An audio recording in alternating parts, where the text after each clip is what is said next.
Hello, welcome to our Advent series, God is in the Manger, as we talk about our Monday reading on day 2 of week 1, called Waiting is an Art. At the bottom of page 4, it says, "For the greatest, most profound, tenderest things in the world, we must wait."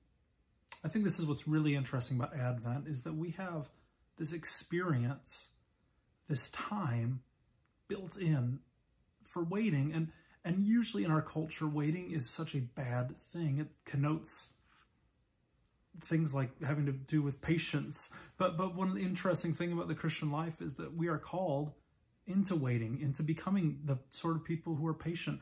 And what we learn in life is that the greatest things are worth waiting for. So when Bonhoeffer writes to his fiancée in 1943, right, he's writing from a camp, from a Nazi camp. He will not end up marrying his fiancée or being with her, I don't think, ever again. But he says this, he says, when describing the evil he sees around him in the midst of the Christmas season, he says, "Our eyes are at fault, that is all.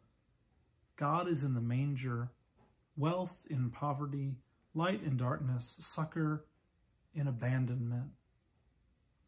Bonhoeffer is trying to describe a way of seeing the world through God-tinted lenses, a way of seeing the world where the problem is not our circumstance, the problem is that our eyes are seeing it wrong.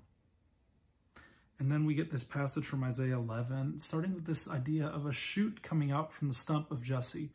We know that Jesse was the father of David, and the people had long expected a Messiah to come from the line of David. And so a shoot coming up from the stump of Jesse, meaning Jesse's tree has seemingly been dead for hundreds and hundreds of years. And yet Isaiah says a shoot will come from that very stump. Friends, may God give us the eyes to see and also the hearts that can wait and wait with patience this Advent. Come, Lord Jesus.